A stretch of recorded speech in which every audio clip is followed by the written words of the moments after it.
মধুর মধ্যে, দুধের মধ্যে, পানির মধ্যে বিষ মিশিয়ে দিবে আপনার আপন মানুষ, এটা আপনি বুঝতে পারবেন?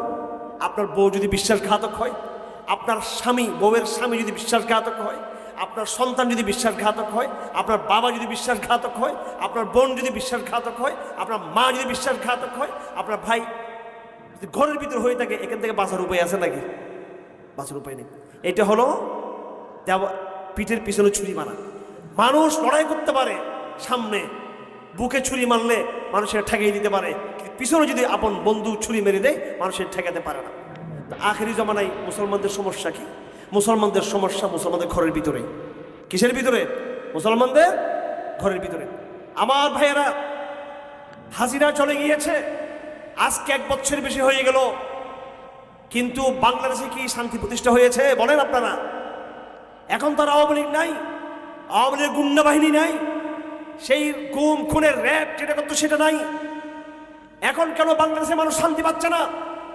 এটা আমাদের নিজেদেরই সমস্যা, কথা ঠিক কিনা? আমরা আমাদের চরিত্র, আমাদের আখলাক, আমরা মুনাফিক হয়ে গেছি। হাসিনা চলে গিয়েছে, আরেক নতুন নতুন মুনাফিক করে আমাদের ক্ষমতায় তারা চলে গিয়েছে। এখন এরা মুসলমানের কাতারে পড়ান, এরা এলজিবিটি বাস্তবায়ন করতে চায়, আমেরিকাকে নিয়ে আসতে চায়।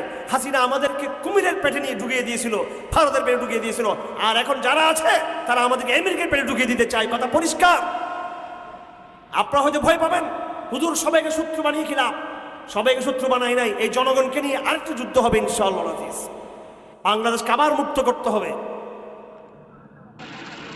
এখন জিনিসপত্রের দাম কেন, চুরি কেন, ডাকাতি কেন, দর্শন কেন, মারামারি কেন, হানাহানি কেন? দেশে ইনসাফ নাই কেন? কোন আদালত ইনসাফ নাই, কোন আদালত ইনসাফ নাই। গরিবের হক প্রতিষ্ঠা হয় নাই।